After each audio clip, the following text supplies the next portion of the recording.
Hey everybody, welcome back to Christian Penguin 1990. My name is Matthew and we're on day 9 of Why Pray. This one is entitled Which Foot First? Jesus tells us the way to perfect rest is to be yoked to him, from Matthew 11:28 through 30. That statement seems contradictory to me. Bearing a yoke is hardly a symbol of rest. Oxen, yoked together, are not put in that position to sleep. We yoke animals to put them to work. Why then does Jesus say, "Come to me, all you who are weary and burdened, and I will give you rest. Take my yoke upon you and learn from me, for I am gentle and humble in heart, and you will find rest for your souls. For my yoke is easy and my burden is light." I think Jesus is talking to the little boy we mentioned in the previous reading, or day 8, who was running furiously up and down the sidewalk, trying to fly a kite without any wind. He is burning himself out running, and his kite is not flying. He is not yoked to Jesus, for if he were, the divine wind will be blowing, and he would only have to raise the kite into the air for it to take off. One of the major false impressions of Christianity is that we are saved to experience idle rest. But Jesus does not save us to take an eternal nap. He saves us to be eternally productive. We become weary and burned out in doing good things for Jesus through our own efforts. We run and run, but nothing seems to take off, and all appears wearisome and heavy. The church leaves a wide wake of burned out workers.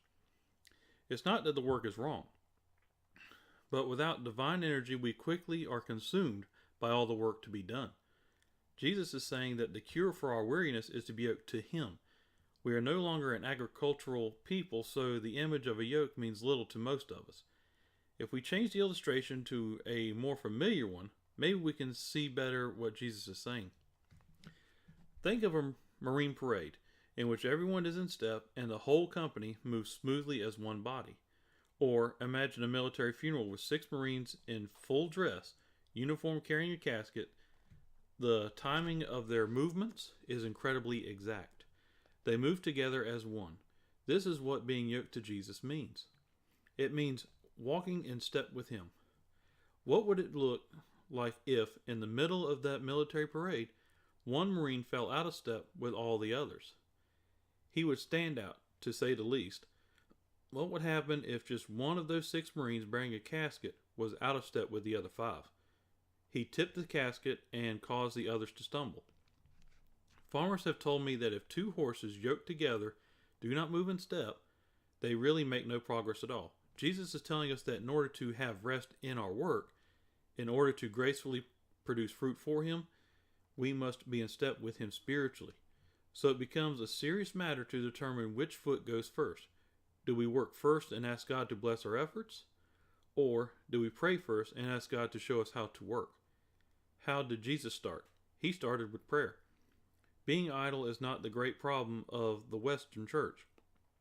Many evangelical churches resemble frenzied beehives of activity.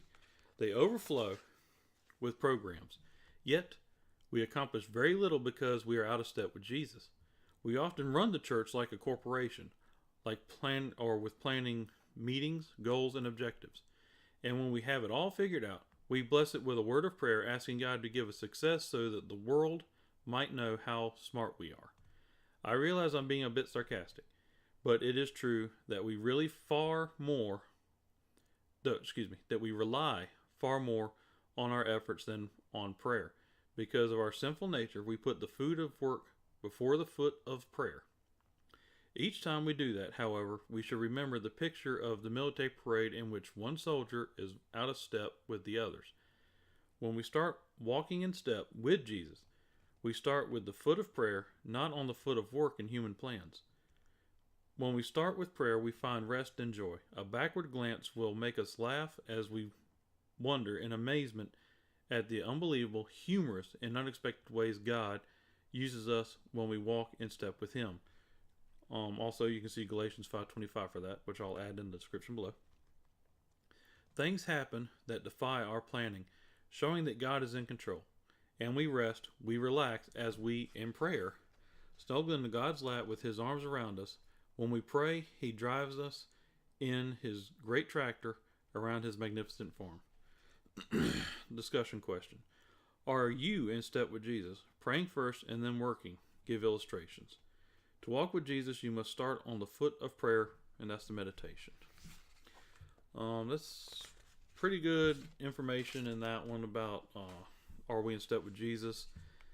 I really can't think of an illustration that I use, because I know normally I give a little personal feedback on the discussion, but as off the top of my head, I can't really think of anything for this one for me.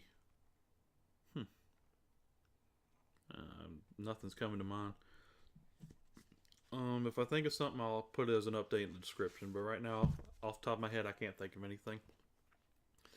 But so hopefully y'all are enjoying these Why Pray videos. Going through the book, and like I said, once we finish all 40 days, then we'll start doing a chapter of Proverbs a day, and go from there. Then we'll also do some apologetics mixed along with the creation versus evolution ones that we're continuing on with, and so on. But hopefully y'all are having great days, and may God bless y'all in all parts of your life, and I'll see y'all next time. Talk to you then.